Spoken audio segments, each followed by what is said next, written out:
pit stop. It's a pit stop. Pit stop. It's a pit stop. Pit stop. It's a pit stop. And we are back this week with your Purple Pants Podcast pit stop coverage of Amazing Race, season 38, episode 5. We're super excited to be here. Very sad episode. We are currently in mourning here as a podcast. But as always, who brings the sunshine, no matter if she's in New York, Europe, or Chicago. Welcome back to the podcast, the winner of Amazing Race, season 29, Miss Brooke. Welcome back, Brookie. I got applause. I like your new sound effect. That's amazing. Hello, how are you today? Wonderful. I'm excited. We have a special guest. Do you want to do the honors? I kind of do. Okay. So, I don't want to play favorites, but who am I kidding? Okay, so from season 37 of The Amazing Race, if you had a favorite, it was probably him. I'll bet you $50 he's got his shoes on right now. Ladies and gentlemen, please welcome to the podcast of Jeff and Pops. Pops is missing, but we've got Jeff, everybody. Welcome. What's up? What's up? I'm excited to be here. It's my first time on a full episode with you guys. I know we did the exit interviews last season, but super excited to be here, man. I can't wait to talk about this episode with y'all because this episode hit me harder than my elimination episode did. You know, me and Pops been talking about it ever since, so can't wait to talk about it. Yeah, I'm excited. Meanwhile, Brice, how many new sound effects do you have this week? Because so far we do. Oh. We've got a couple, but yeah, this episode was crazy. But Jeff, how is it like after your season is over and there's a new Amazing Race season? What is it like watching as an Amazing Race alum? It's crazy. It's actually like an overload for me because I'm a Big Brother super fan, right? So I'm watching people who I've watched all of their seasons and I know their personalities. I'm getting to know their loved ones on the season. I'm seeing people, even though they've been on a reality show and been on Big Brother, this is all new to them and I can see them taking it all in. I've had conversations with a lot of them and I could tell that if I'm not mistaken, I think they're enjoying this more than they enjoyed being in the Big Brother house. And me knowing how bad I've always wanted to go into that house, that's a big deal to me because I've done the race before. You know what I mean? So it's just a lot of different factors watching this season that's like really just me taking a lot in. And it's only been episode 5. So I have a question. True. Is there anybody that you watched on Big Brother that either you were a fan of or that you weren't a fan of that your opinion has sort of changed watching them do the race? I can't see anybody who my opinion has changed. I'm getting to know a couple people more as far as like what their gameplay would be outside of, Big Brother is a completely different game, right? So you see at the beginning, we've watched Taylor and Colin kind of struggle, and they had to figure this game out. So I love watching how they're starting to climb to the top of this in a different way than what they did on Big Brother. I'm watching Jazz and Jag. People thought Jag was just cutthroat, but then they let Natalie and Stephanie cross the line before them. So, they're super competitive, but at the same time, they was thinking, okay, it's her birthday. You never would have thought you would have sought it out of Jag. And who wants everyone. And Paige, and we feel like we might have. I know. We'll get to that. I know it.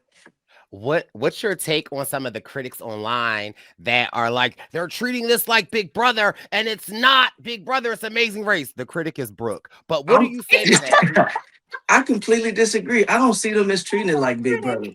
I think, of course, they might carry. So either A, they're carrying grudges from the house, or they're knowing that others are carrying those grudges. So I think Jag and Jazz was thinking like, okay, Izzy doesn't like me, so maybe we need to U-turn them. You know what I mean? I think they U-turn. Who did the U-turn first? Jazz and Jag, right? So they didn't know that it was going to be 2 all-female teams. And then I also think, personally, when you're in that race, I know me and Pops, we didn't look at it like a female team is like weaker or, we're turning around weaker teams because they're females. Women in that race can do everything that we can do, if not better. You know what I mean? So, and I completely think that. Good use of a sound effect. Good use of a sound effect. Excellent. All right, I didn't hear it. We need a round of applause.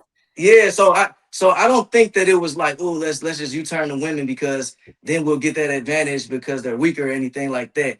I think that they both made decisions that they thought. I think Jag and Jazz assumed that that grudge was carried from the house and that they needed to slow them down before they can come after them. That's what I thought. Yeah, I mean, I've got thoughts on the Yeah. W word, but we could get there when Brooke gets to her notes because I feel like there was a huge mistake making, or someone should have did something that they didn't, and I'd love to know you two's opinion on it when we get there. But I mean, I'm excited. This episode really kind of heated up. It was a very sad episode, but again, I felt like a very true, amazing race episode. So I was really, really excited. And hold on, do I have a prop? The way I was so excited this episode, Jeff, because I've been saying all season, it's a choo choo choo choo choo. It's a choo choo choo choo.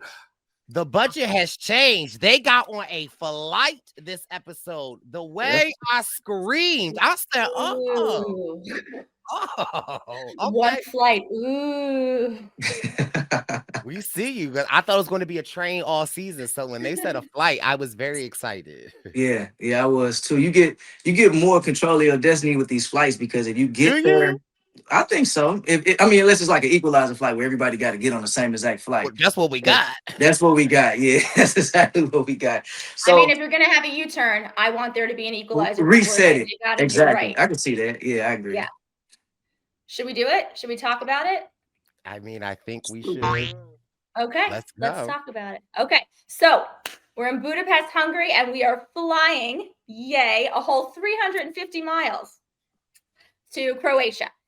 So this is interesting to me. This is the first time in a long time, unless they were doing the group start times, where they did not tell you the times that people started. You just saw the order. So I'm not totally sure what the time difference was. Turns out it doesn't really matter because they all get on the same flight. So who really cares? So we have Eric and Tucker, then Natalie and Stephanie, Izzy and Paige, Kylan and Taylor, who are psyched to be making their way to the front. And honestly, this was their episode. I am just, whoever taught them well. Jazz and Jag want to get back to the front. Hannah and Simone are in 6th. Joseph and Adam want to catch back up to their alliance. Rubina and Christine are in 8th. And Jack and Chelsea are bringing up the rear. But like I said, doesn't really matter because everyone is on the same flight. And we see Tucker and Rubina reunite at the airport. And I think it's so cute. I don't think they're together anymore, which makes me sad because I just really think they're both deliciously like kooky and fun. And I don't know them as a couple, but I feel like they were probably a cute couple. But it's probably for the best if they're not together. Okay, so Tucker and Eric at the airport, there's a picture of a Rubik's Cube. So they pose in front of the picture of the Rubik's Cube. And I'm like, relax. You solved like 5 turns. You didn't solve a Rubik's Cube. Calm down. It's okay. Anyway, they all get to Croatia and they have to find this statue of this famous poet in the heart of the old city. And the teams are off. They are racing. Feel free to interrupt me. You're cooking. No? Good? He was cooking. We were listening. Okay, so my favorite thing that happens at the beginning, honestly, Eric and Tucker have just risen to the top of my teams that I think can win this race because they play smart.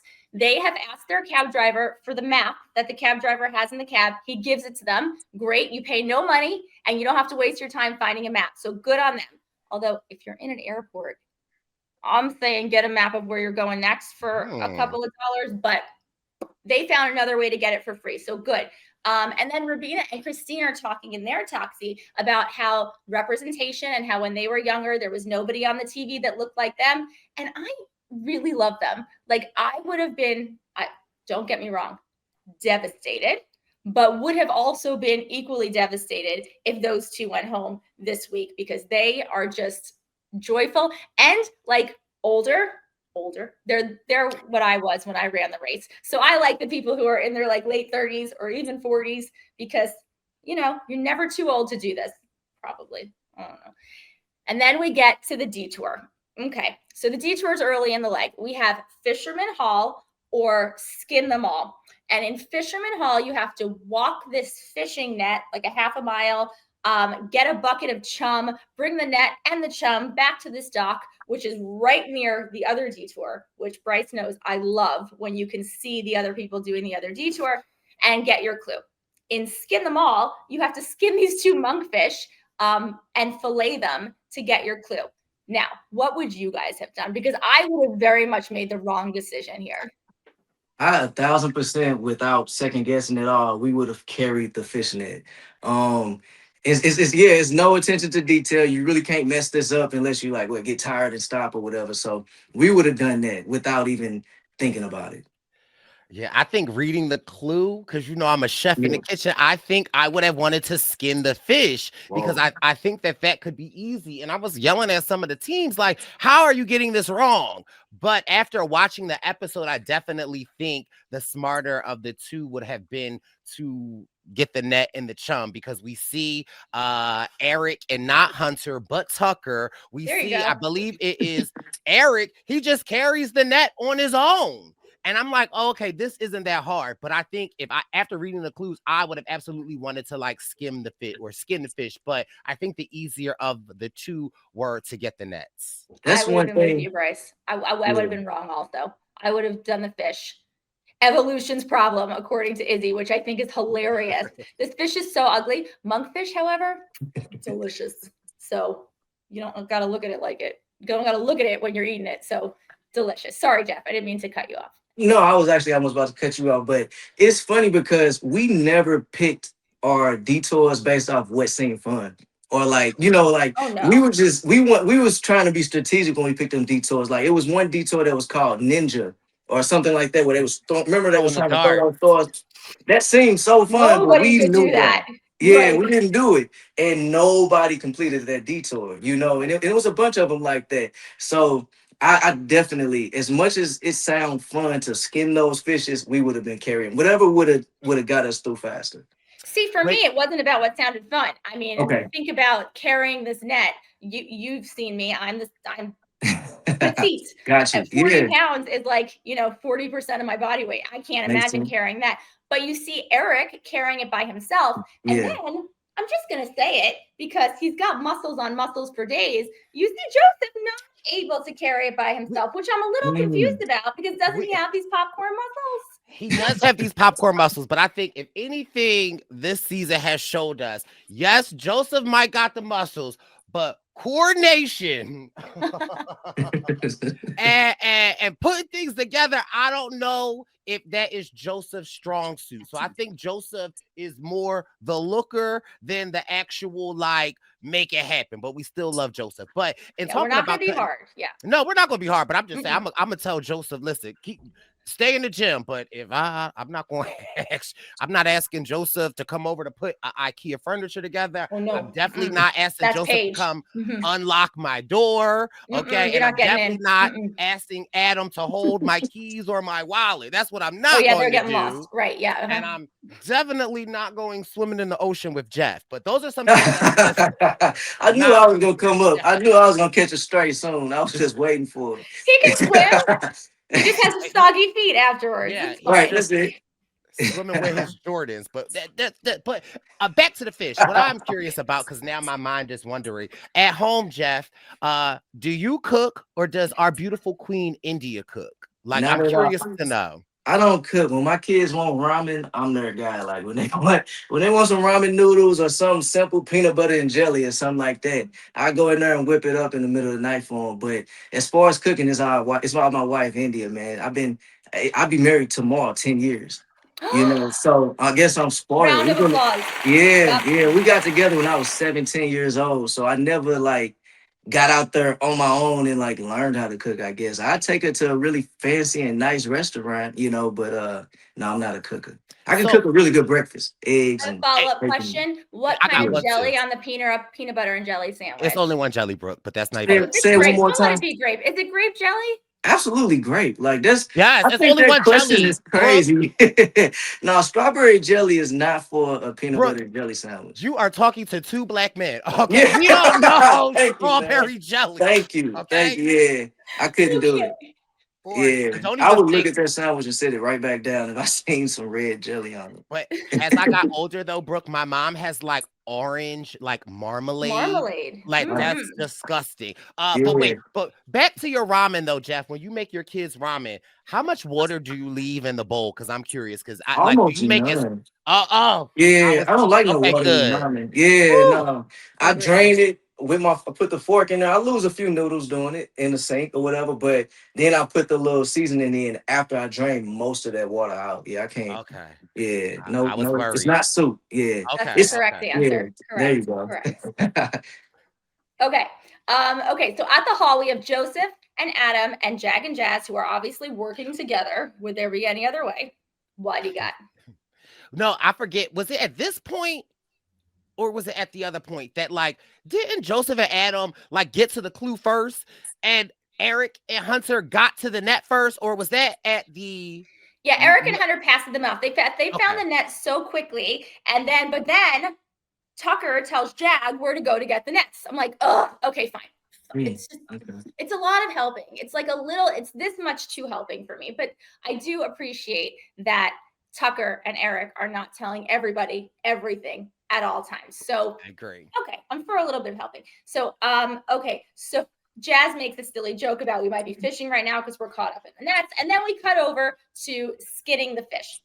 Natalie and Stephanie are skinning the fish. I got to meet Natalie. Like, I'm such a fan of this girl. She does better with directions in Spanish. She talks to herself constantly. Like, she is Brooke. Brooke is her. She doesn't shut up.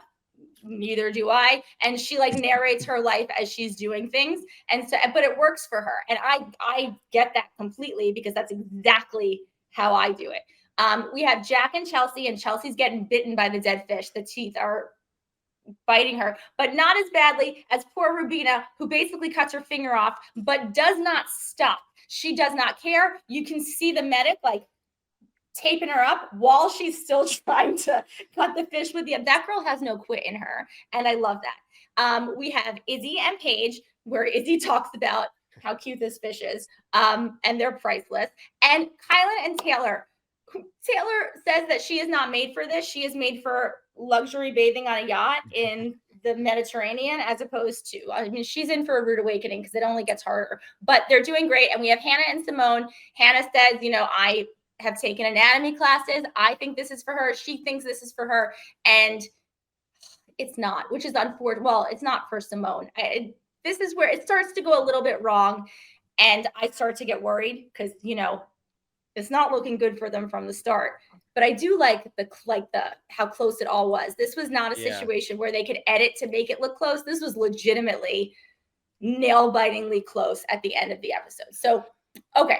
Go ahead. Well, I didn't understand though, because I swore through the directions they're like, you have to be careful. But I felt like time after time after time, I'm seeing people rip the skin. I'm like, I thought you had to be, but I don't know. I was a little confused at all of that. And I was concerned for Simone and Hannah, especially when they decided to leave. Right, because we're seeing a little bit of Anthony and Bailey here, and I feel like if you're gonna leave, you need to commit to leaving. But I also wasn't mad at the fact that they're like, okay, we're not getting directions, we need to go back. But yes, I just was like, go. But have you ever tried to skin a fish? Yes. Because what? Go ahead. We know Jeff has. I have not, and the funny thing is, like my dad, my uncles, my grandfather, I come from people that have hunted, fished, skinned fish, and skinned all type of animals and cooked them and everything. I just never learned how to do it. My dad, before cutting trees, actually worked at a butcher shop, so he probably would have killed that challenge. Now that I'm thinking about it, he kills everything. Yeah, Your he kills dad everything. is a master of all everything. trades. He does, yeah. I will say, so I make like the salmon dish at home, and I have to take the skin off. And there is like, it becomes much easier to take the skin off a fish if you like wet beneath the skin. So I didn't know. I was trying to see if they had like water options where they could sort of just pour some water on it, because it does help the skin separate from the fish. But I don't think they did. So it's not that important. Okay, so Tucker and Eric finish the nets. They get their clue where they have to go to this secret buzz bar watering hole through a wall thing. And this is where the double U-turn is. Side note, Brice, add this to the list because I want to go there. Croatia looks beautiful, and I've never. It does. It looks like the south of France. I was like, wow, this is super, super beautiful. Very Game of Thrones. Okay, so Jag and Jazz finished second, and Jag says to the camera, "We are taking the shot." And I go, "Oh no, this looks very bad for Paige," because everybody knows who the shot is going to be taken at, because those two teams have not made a secret of the fact that they are, not compatible. And then Joseph and Adam finished the Nets third. Okay, obviously the Nets was the faster side. We would have made it. Clearly. First of all, if Joseph and Adam got their third, they didn't drop a key, they didn't break a net, and they were able to get there, I think it's safe to say that this one was the easier one to get to. You're being hard on them this week. I'm not being hard. I'm just saying, like, those are my brothers, but we know their strengths and we know their weaknesses. We haven't really seen many of their strengths just yet, but they're able to get through, and that's why I love them, because they work with the Alliance. But can we get to this W turn? Because I have an official gripe. Yes. Here's my thing, right? Hunter, that is Tucker and Eric, decide. I know who I'm talking about. It don't matter. There's no Hunter. Okay. There is. Nobody's name Hunter. Okay, hear me out. And again, I'm not an amazing racer. I'm barely a survivor if you count 3 episodes. But I've seen enough Amazing Race. We're at episode 5 now. Amazing Race, we get 10 seasons. I mean, we get 10 episodes. 11 if we're lucky. We get 12 episodes, but it's fine. Go ahead. But the way they squeeze them in, listen, we're at the middle of the episode. Yeah. Okay? Let's not play nice anymore. Eric, I was about to say Tucker. Eric and Tucker, y'all are dominating on your own. Your biggest 2 threats are right there. I was a little disappointed that they did not take a shot at Jag and Jazz. I felt like if y'all want to win this race, your biggest shot is right there. I know it's like, oh, they're right there, but like I now am concerned, and I'm still loving Eric and Hunter, but I feel like they should have took the shot, because I feel like that was a missed opportunity. You want to tell Brice why he's not right, or should I tell Brice why he's not right? I don't think strategically. Man, I don't think so. I got a few different thoughts on this. I don't think strategically taking a shot at Jag and Jazz would have been a good shot to take. And I'll tell you why. If Izzy and Paige and Christine and Rubina made it through the U-turn, don't you think Jag and Jazz would have too? Now, if they're right behind you, I don't think necessarily that you turning them is getting them out of the race, getting them out of the way. It's not like voting somebody out. You know what I mean? They're still around to take that shot back at you, and y'all not shooting at each other yet. So it might not have been a point for them to start that shootout with them. Does that make sense? No, it makes a lot of sense, but I'm just saying. Yes, because that's the correct answer, yes. But they would have U-turned Jag and Jazz and immediately gotten Ally and Paige and Izzy. So now they would have had an unspoken alliance.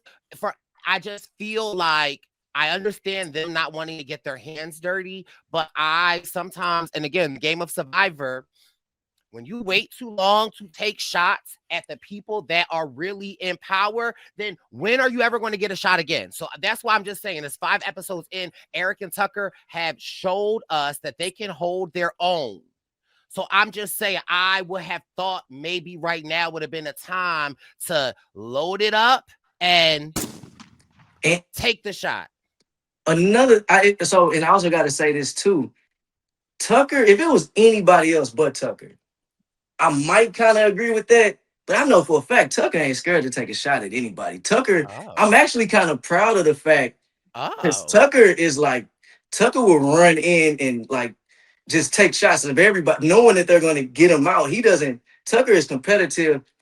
In the Big Brother house, he took so many shots that after a while, even though he was a comp beast and socially he was doing good, you knew he wasn't going to make it very long the way that he was playing. Just because, so I think that in the off season or whatever you want to call it, between Big Brother and going and filming the race, him and his brother probably told him like, look, man, don't take unnecessary shots. We're going to take it slow. Don't play this the way you play Big Brother. So that probably factored into them making that decision. So if you really, really watched his Big Brother game, you'll be kind of proud of him for not taking that unnecessary shot.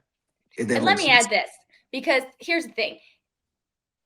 he may have made an ally in Izzy and Paige by taking a shot at Jag and Jazz, but you've now made an enemy of Jag and Jazz. Right now, they've made an enemy of nobody, an ally of nobody, but an enemy of nobody. If Jazz and Jag were back in 5th place like they were at the beginning of the episode, then you know what? Maybe take the shot because they are very strong.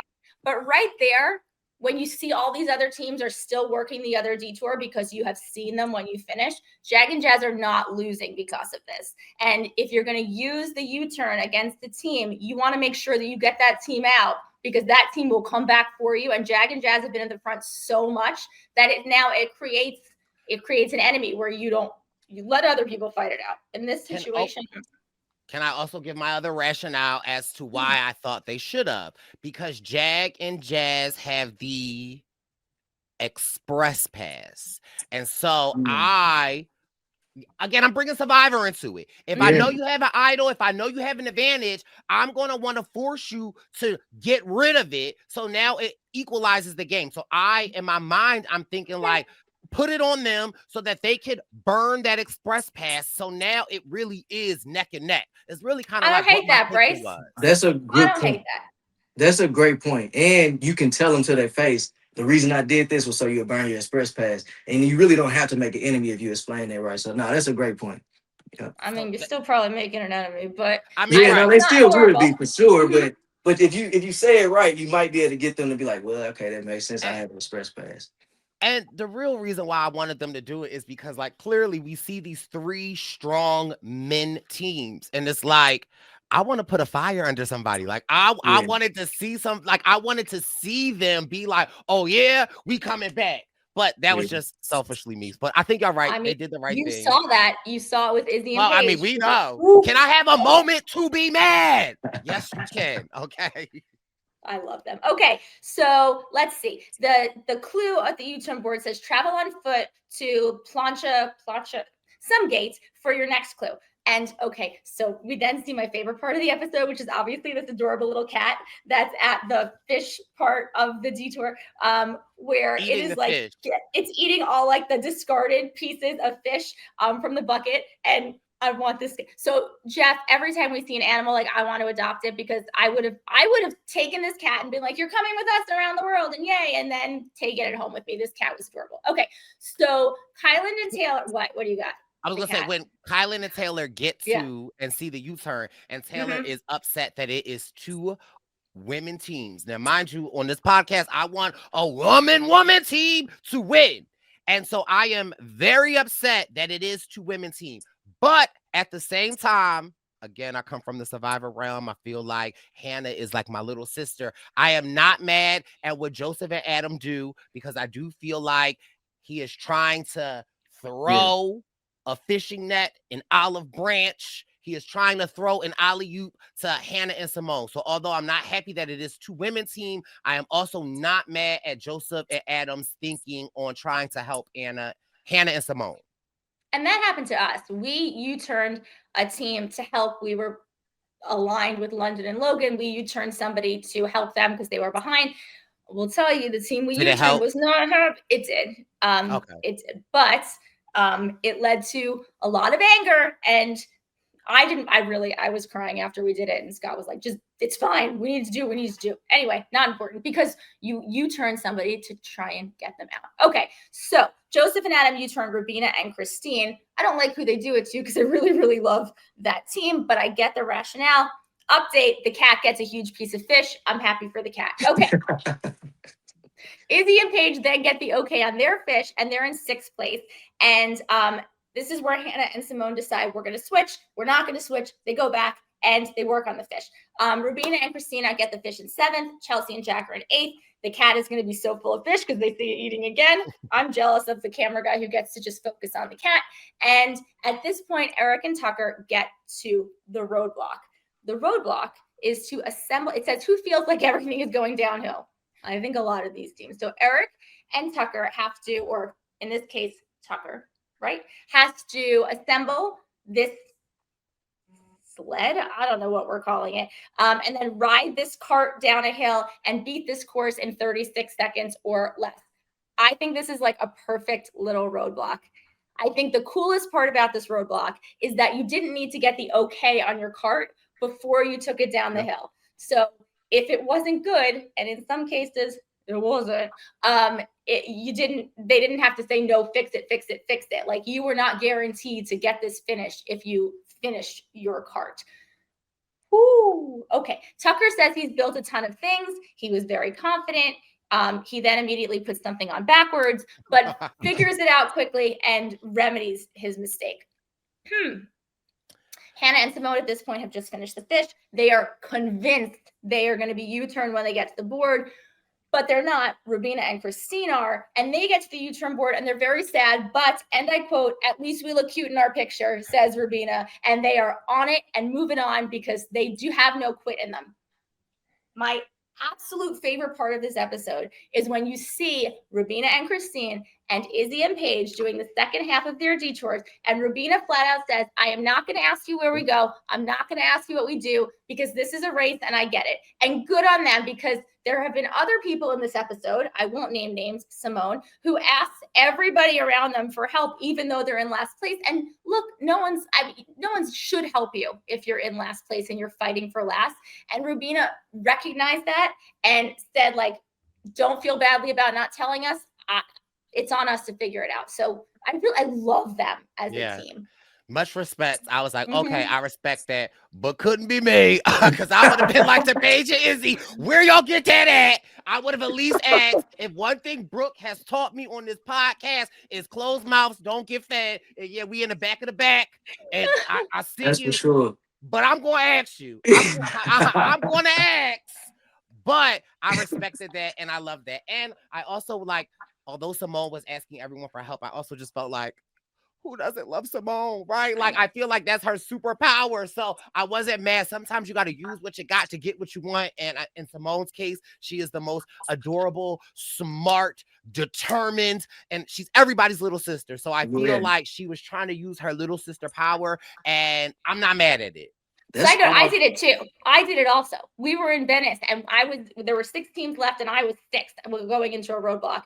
And I walked in and I'm like, "Can you start the demonstration over?" And she was like, "No." And so I'm asking everybody, "What do we do first?" And everyone's like, well, not everyone, because my friend London was in there and she was like trying to help. But this other girl, Liz, was like, "Figure it out. Put on your big girl pants and figure it out." And you know what?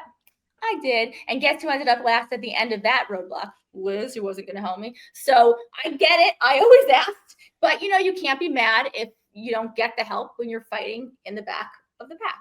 But you're right. Pops and me, we always talk about the episodes the next day. And all we could say was that we would have been trying to help Simone out. Just watching her struggle when she was building it, coming down the hill, he said he would have probably grabbed her cart and pulled her along with him. Like, it was just so sad to watch it. Even if you two were last?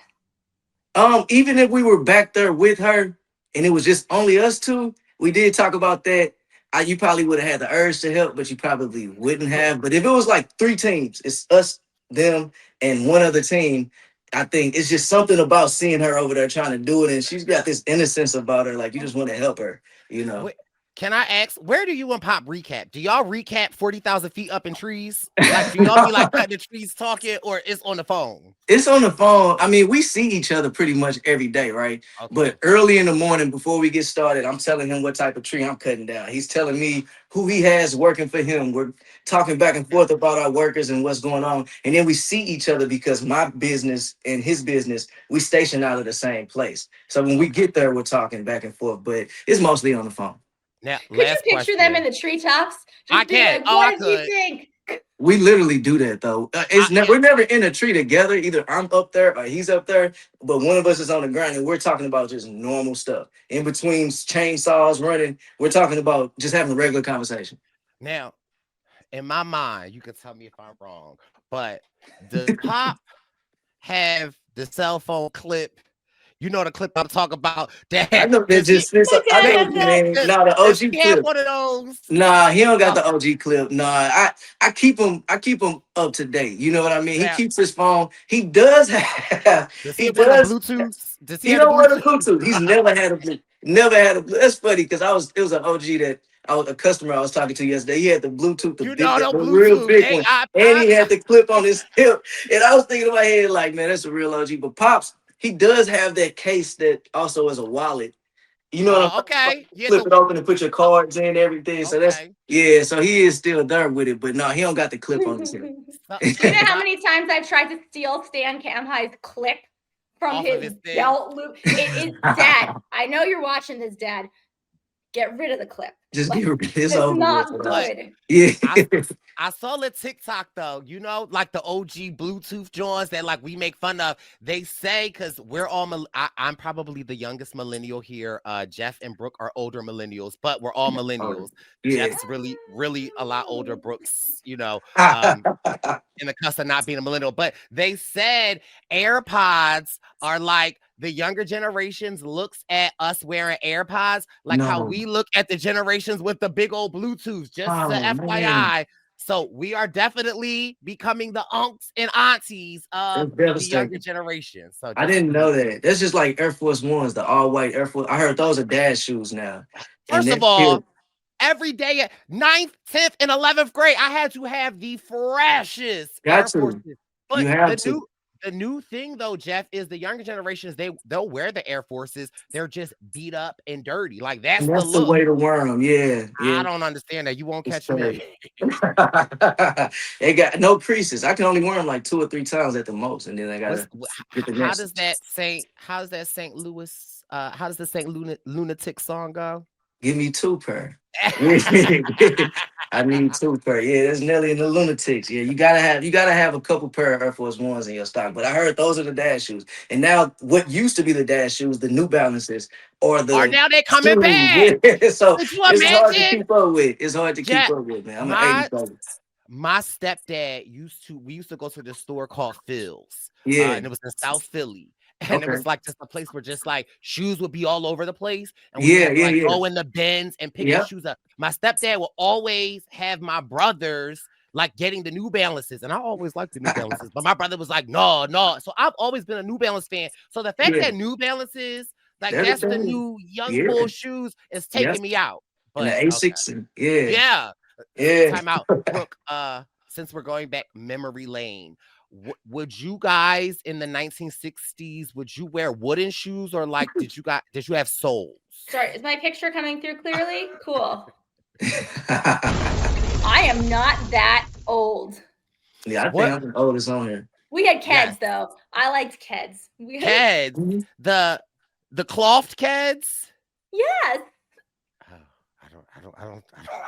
Shut up, you Keds. And like the Reeboks that came back. Okay, I'm not mad at the old Reeboks. When I was in elementary school, we had Reeboks, like high top Reebok white sneakers, which you now see, or maybe like you saw in the past few years, like came back again. I can just hold on to all my old stuff because my mother used to tell me, like her stuff, she's like, it will come back in style, and she was not wrong. And then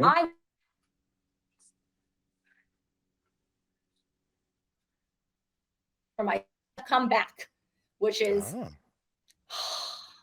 whatever. It's fine. I'm old. I embrace it. None of us look our age. It's cool. Okay. Okay. Wait. Last question, because now we're on the shoes. Did you have Tims, Jeff? Did y'all wear Tims? Tims. Every year or two, I got to get a fresh pair of wheat Tims for the fall. Okay. So it's about time for this year for me to get some butters. Yeah. I've been doing Tims all my life. Go ahead. Were you in the Lou, like in high school? Yeah, I'm born in St. Louis. Okay. Yeah. And did you guys do the beef and broccolis, Tims? Or no? You got to tell me exactly what that is. So the beef and broccoli Tims is like it's the Tim.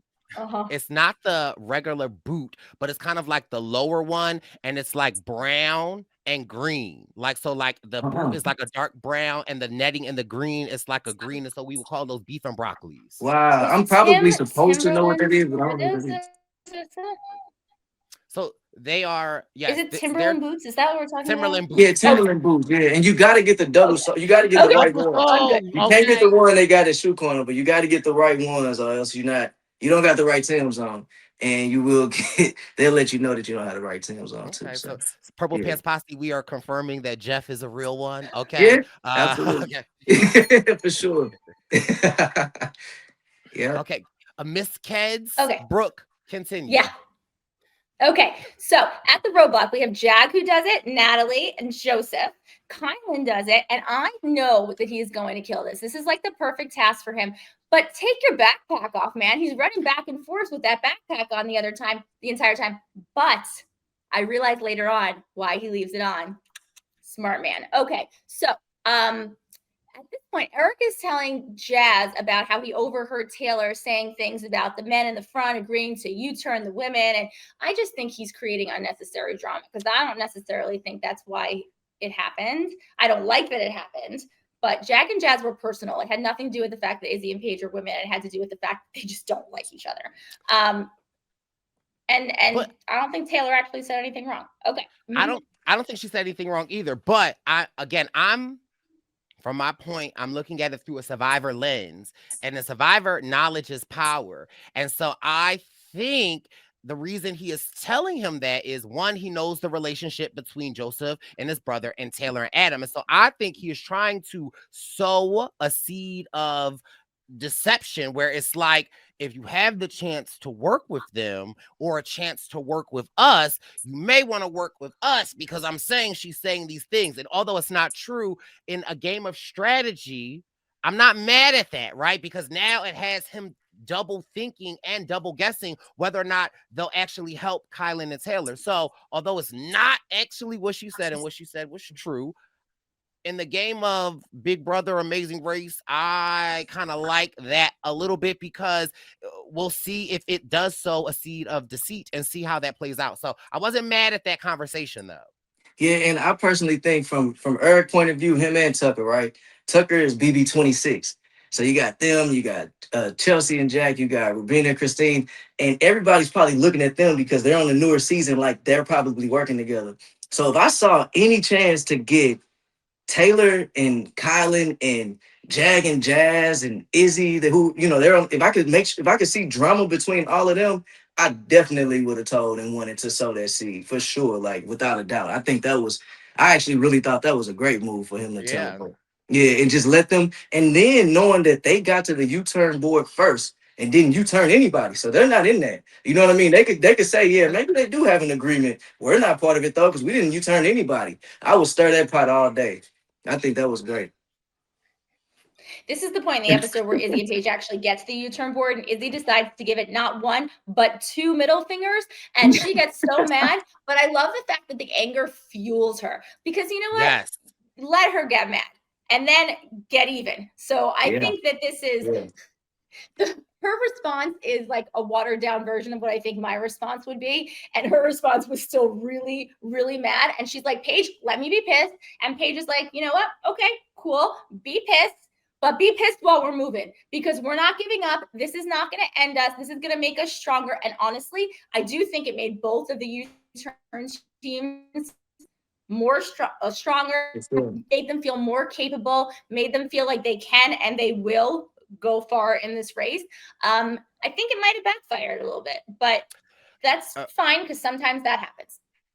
Reason 632 why we love Paige. Okay, get you a Paige. Get you somebody that's going to let you be mad because how many times have we seen on the race where someone gets mad and their teammate tries to like calm them down and it almost does the opposite effect where Paige is like, listen, F the boys, let's keep going and be mad. But I love Izzy. Izzy's like, can I have a moment to be mad? Like this, pop off, Izzy. So I love Izzy and Paige, and I love the fact that this has lit the fire under Izzy's flute. Okay. I will just say though, if Izzy and Paige got there first, now I am team Izzy and Paige. I love Izzy and Paige, but if Izzy and Paige had gotten there first, the chances they were U-turning Jag and Jazz were, I don't know, 150%.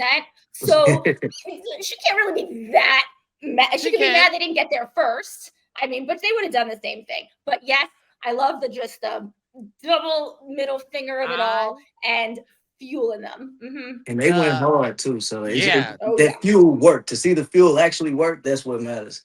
Yeah. I almost, in a separate simulation of the Amazing Race, I wish Izzy and Paige got to the U-turn the same time Eric and Tucker did and Jag and Jazz got there. Because I just want to see somebody U-turn somebody that's like right there. Yeah. And I know that Izzy and Paige would have done that.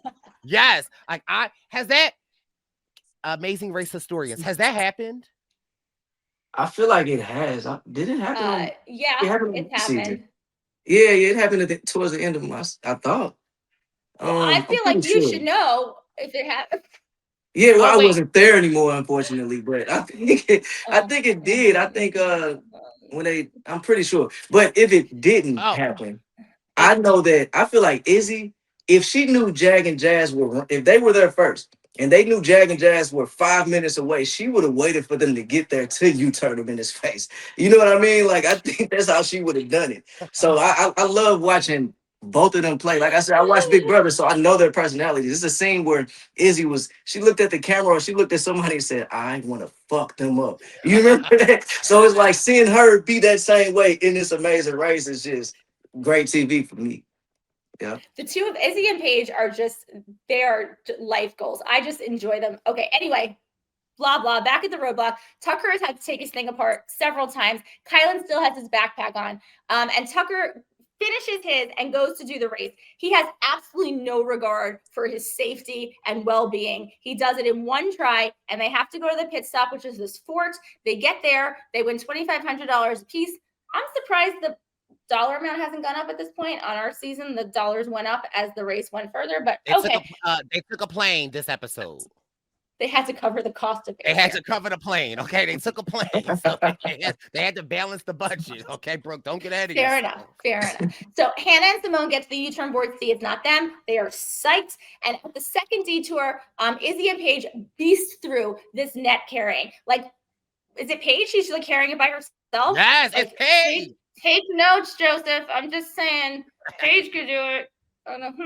But this is like, you know how they say if your kid is like trapped under a car, like a mother gets the strength to lift whatever. This is just rage fuel. This is adrenaline to the max. They are rushing through it. Paige is, we are going to survive this. She's being so, and yes, you are. So good on them. Also, if we, like we were talking earlier, which one was easier? The fact that they can, I mean, I think it's self-explanatory, which like the net was clearly easier. I'm just saying. Yeah.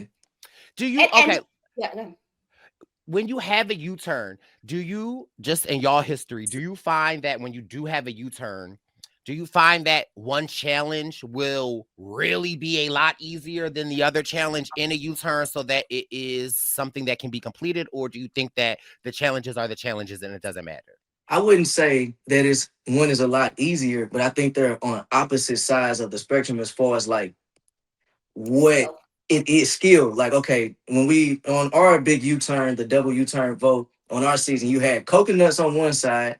You just simply had to load a bicycle up with coconuts, take them, stack them. It wasn't any really thought that had to go into it. It was perfect. I love that he said simply. Some people do not find that. No, it was hard. But like it's coming from a lumberjack, right? So we seen it, and it's like, okay, me and Pop's like, what? Let's do this. But on the other side of that detour, you had to do the choral, and I still don't understand exactly what it is that they was over there doing with the choral, right? So you know what I mean? So you got Jonathan and Anna, they did the choral first, and that was the hard part. Then they just had to go and do the physical thing with the coconuts, and they had their struggles along the way with that, just because they was just having a bad day, but. Then you had Scott and Lori. They did the coconuts with us, and they finished right behind us on the coconuts. They were moving. And then after all that physical exertion and all that sweating and everything, then they had to go and figure out this choral.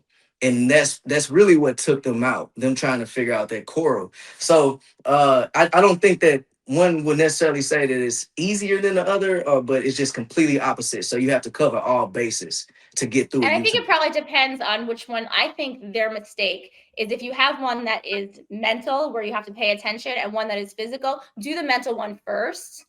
Right. Because exactly. This might be a TED Talky thing, because do the mental one first. But can you plan? You can't plan to be U-turn though. If you're U-turn vote, like if you know you're going to have to do both, if you're voted and you know you're going to have to do both, you're going to be so exhausted from the heat, from using all of that strength for the physical one, that your brain's not going to work as well to do the mental one second, like where you have to pay attention to detail. So if that ever happens, I would say mental first, physical second. That be I mean, I've already said it. Oh, okay. I didn't know. Just making sure. That being said, I mean, okay. That being said, I do think there was only, I don't know about you, Jeff, there was only one time on our season where we switched a detour, and we only switched because they were literally right next to each other. Did you ever do both? We never switched detours. I did see people switch, and I saw people like I brought up the ninja challenge. People switch between that and Yes. the origami multiple Yeah. times, and these were like teams that were strong teams, really good at pretty much everything, and they just kept going back and forth because they couldn't tell which one would give them an advantage. Other than that, I didn't do any switching, and I didn't see a lot of Oh, other people switching at all. Yeah. I love the humble brag and Yeah, Jeff. we Like you only see how switched he on got like one. And that was it. but you see how Jeff did that. He said we. They I didn't mean, need I to saw. switch. They I'm We never just didn't. needed We to. saying. never. No, they We didn't. kept. We like, and it's a little bit of luck. Like, okay, we drew the. We pick, but you get a lot of details on these detours. They're not like roadblocks where you got to pick it, then you rip it open and see what's inside of it. You know what you are doing for each detour. Now, if you want to go and try it and you see how much harder it is than what you thought, or how much easier, that's one thing. But you know exactly what that detour is gonna be. Both If of them. if you had a detour, let me think of the difficult detour, Jeff. If you had a detour of making a wooden ladle, do you think you would stay, or do you think It you would was maybe metal and it was a metal? roadblock, but okay. Yeah, so she didn't have a choice to switch if she wanted to, but I like to make stuff and build stuff. I Thank you. mean, going to this challenge, I would have I loved like to to have build split that stuff. little part. Say it Yeah. again. I'm just gonna say this, and I'm like getting. I like to build stuff. I Okay. have made like I made a headboard from scratch by going to the lumber yard, and I sawed my own stuff, and I bought them. I am artsy. And I like to build. I like to build furniture. I like that kind of stuff. This ladle thing that you're making fun of me for, this I'm is not. I just just asked the brute question. force strength that I didn't have. Like this is not. Did you That's fine. I can take it. It is what it is. did you say a What's your headboard, like question? a rectangular piece of wood?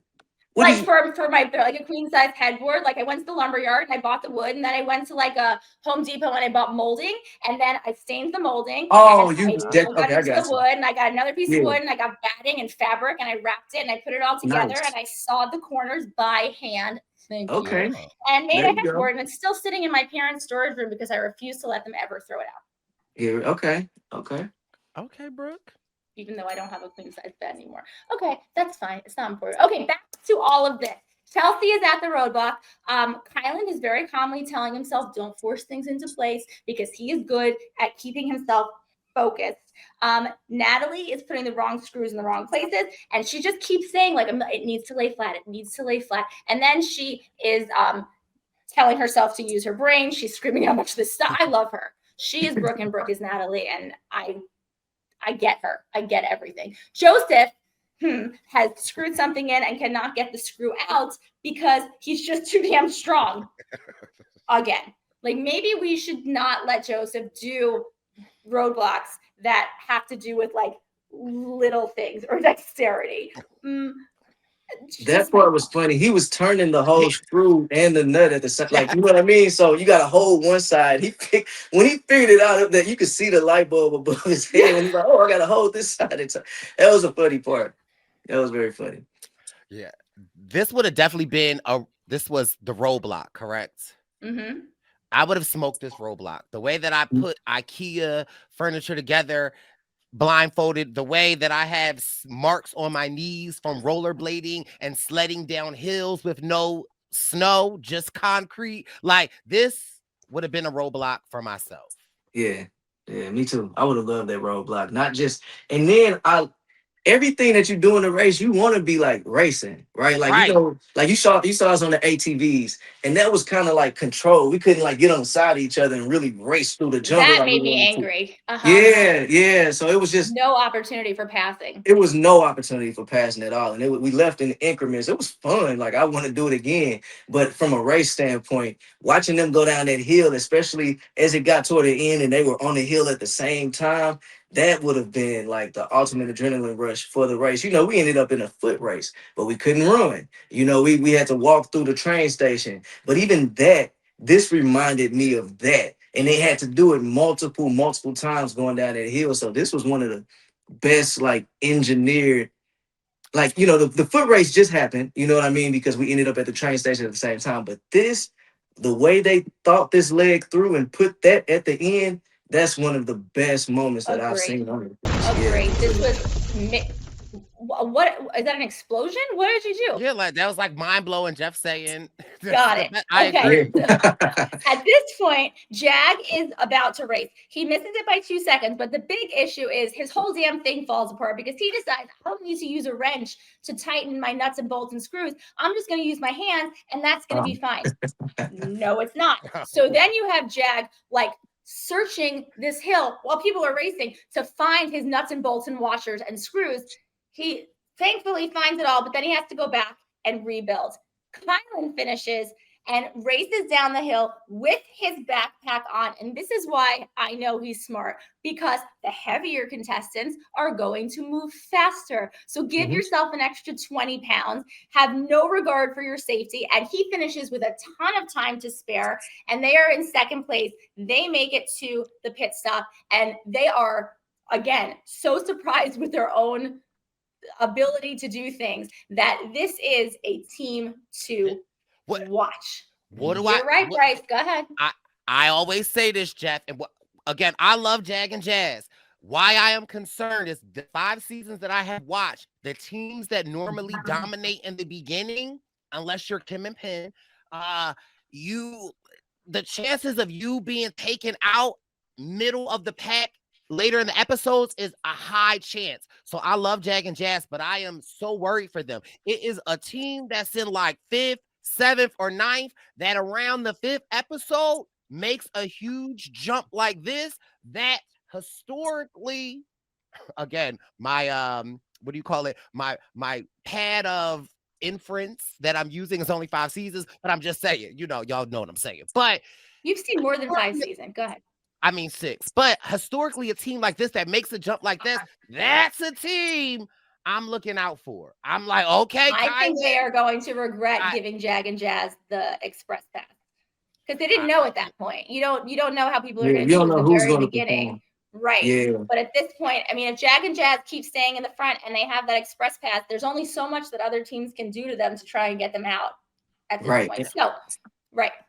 But I also would have thought when I was watching the episode, I thought the smart thing as to why Kylan wore his book. First of all, Kylan's probably one of the bigger guys out there, so he wouldn't have to go up the hill and get it again. I was like, oh, that's smart, but I guess no. But the partners were holding them. Like, I don't think that was a thing. Okay. I think he just did it to weigh himself down, or he didn't think about it at all, and it was just an added bonus of him wearing the backpack. I mean, we might be giving him too much credit. He might not have thought about it. Okay, so let's see. Rubina and Christine are working together. They ball up the net. They're doing great. Jag is rebuilding. Natalie, and I quote, figures something out. Jag races a second time, gets it with 1 second to spare, and they're in third place. And then Izzy and Paige finish their second detour and make maybe the comment of the episode where Paige goes, I never even followed Jag and Jazz on Instagram. They're just so hilariously petty and funny. I don't think they're trying to be funny. Like, I don't think they have these one-liners saved up. I just think they're naturally just their personalities. Like, yeah, they're hilarious. Okay, so back at the roadblock, Joseph has finally gotten his screw undone. He's ready to race. He gets it in 1 try. And because, muscle weighs a lot, and they are in 4th place. And then Simone shows up. And Simone built her own furniture, so she thinks she has got this. Chelsea is ready to race. Her first try, she's like 10 seconds over. And the U-turned ladies show up at the roadblock. Natalie is still struggling. Chelsea is racing, but she does what I would do. When we were at our last leg and I had to change a tire and I knew I wasn't going to get it in the right amount of time, I'm like, nope, start over. Like, Chelsea is, if she's not going to make it down, she's not wasting the 36 seconds or the 40 seconds. She's stopping and she's like, let's do this again. Because if nobody's racing with her, they will restart the race when she gets there. And her doing that probably saved her so much time. If she would have kept just going all the way down to the bottom, going back up once she makes it to the finish line at 55 seconds or whatever it was going to be, then she could have ended up being out because she was finishing those races off instead of starting over. So that was very smart move on her part. Agree. Yeah. So Paige, who got a wrench for, I don't know, Hanukkah, I'm not sure what holiday, her birthday, I'm not sure, when she was 16, is ready to build. I'm like so pro Paige. Right. And let's see, Natalie is racing down. She's 2 seconds too slow, but she doesn't care. She's like, oh, I can do this. And she's back up the hill. She is just stoked and psyched and into it. Joseph and Adam check in 4th. And now at this point, Natalie gets it in 5th. Chelsea doesn't get it again, but she's close.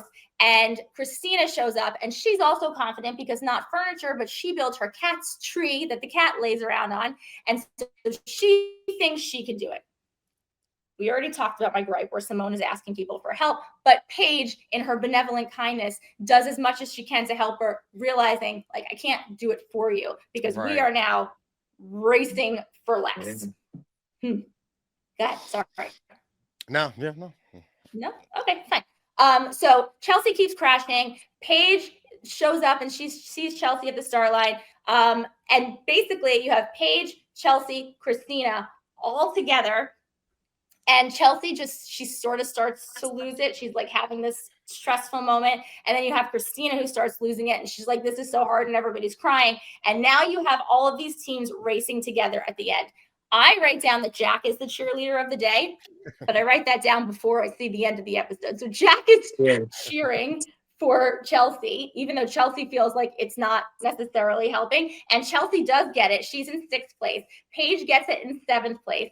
And they check in at the pit stop. Simone is crashing. Christina's missing it by a second. Like, I feel so badly for both of them. They are just again and again and again. And Simone can't get her thing to go straight.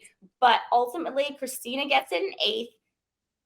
Yay. But also, like, less hugging, more running. Like, they stop to hug each other, Christina and Rubina. And in the best moment of the episode, Hannah, just being just such a good person, says to them, good job, you guys. Like, it's been an honor racing with you, because she knows at this point, like, it's not going to be them. And she now becomes just the cheerleader of the year. She goes down to the finish line of the race and she is screaming to her sister, like, keep going, you've got it. Even though Simone's not getting it, like, this is just the most supportive, wonderful relationship that the two of these people have. She is just great. Simone finally gets it. And I love the fact, like, this could have been a full elimination because everybody checked in. Like, Phil could have gone to them and said, look, enough is enough. I love the fact that the race didn't do that. He let them finish, because I like the moment where you see that she gets it, and it's just this, like, you can see, like, the wave of relief wash over her, even though they know it's done for them. They get to the pit stop. It's over. And I'm sad because I think there was a lot more for them to do and a lot more we could have seen from them. But it's done. And next week they go to Europe. I mean, whatever. It's fine. Izzy wants revenge. Stephanie doesn't want to help people anymore. And Jag and Jazz try to stop a car from going over a cliff, it looks like. I don't know. Things are happening next week. I'm excited. Please.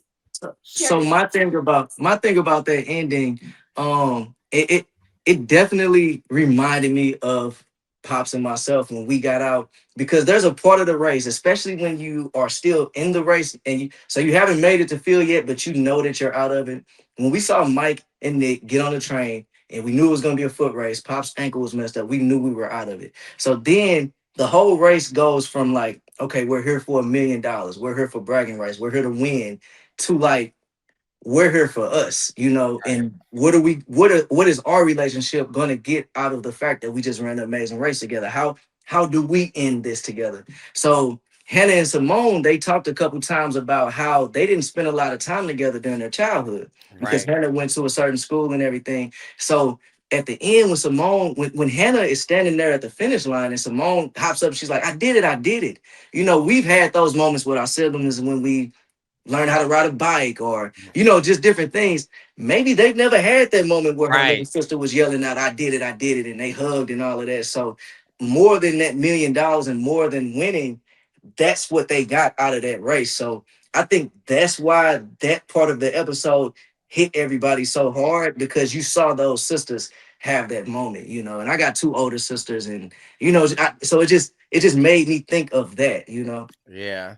And just seeing the love and support. And again, like you said, when Simone's like, I did it. And you see the excitement. And Hannah, I'm watching on a plane. And I'm like, why am I crying? Like, I love them. It really just, it struck a chord. And I had Simone or Hannah had put up their video last night. And they were just saying how an honor it was. And I said, girl, the race isn't over when you've won our hearts. And so, in my opinion, they won the race, okay? Because they've won the heart of the people. And again, I just love to see these two sisters of color on here just killing it. And it was, I did not want to see them go. But if you had to go, I would want it to be like this, where you are grabbing everyone's heart and we're rooting for you. We're all rooting for you. So there have been so many teams where in that situation, because I mean, not with the carts, but like that situation has happened so many times where you know you're last.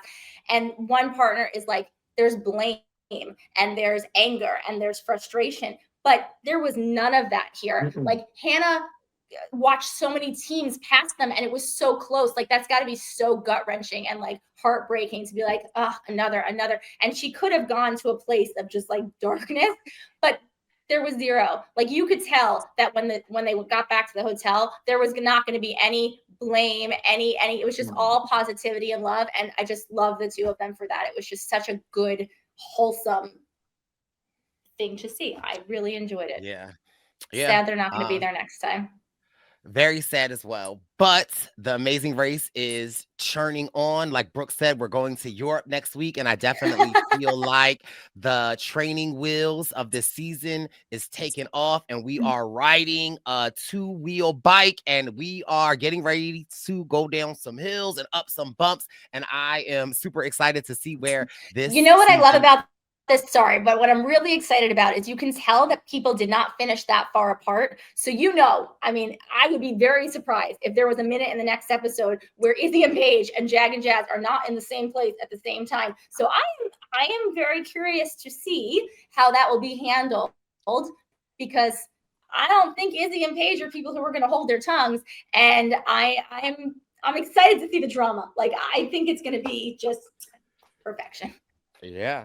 Well, I'm looking forward to seeing, as you get to less amount of teams, more pressure gets put on. I want to see if Tucker can continue to not be super competitive and take every shot, because I think it's in his nature to be the way that he was on Big Brother, so I want to see Jag and Jazz really start being as competitive as what they are. And I want to see Izzy if she gets her revenge, and I just want to see it all. I like the fact that the drama is about to start. I think we all know what it is. Well, I want to see what Hunter going to do, because we haven't seen Hunter do anything this whole season. So I haven't seen Hunter.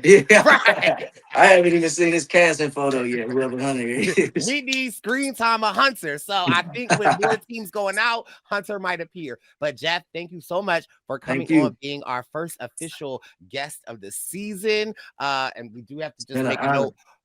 Pops was unavailable, so we had to get Jeff. So second choice over here. You can't get Pops, you settle for Jeff. We love you, Jeff. Are you wearing your sneakers right now? That's what I need to know. Am I wearing my sneakers? Actually, I'm not. This is one of those like work Zooms where from here up, I'm good. I got on like sweats and no shoes. I don't have on sneakers.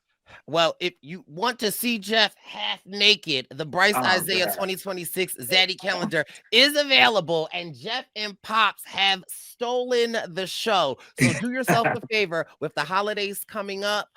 You might want to make sure you grab the Brice Izyah 2026 Zaddy calendar. Jeff, it's been amazing. Brooke, as always, this has been your Purple Pants podcast pit stop coverage of Amazing Race season 38, episode 5. We'll be back next week. Holler at us. Bye. I'm just kidding. It's the Purple Pants podcast. You better listen in public, might make your stomach hurt. Ooh. It's the Purple Pants podcast. You're trying to unwind, you better get that box wine. It's the Purple Pants podcast. You're trying to get your snack, you better hurry right back though. It's the Purple Pants. It's the Purple Pants.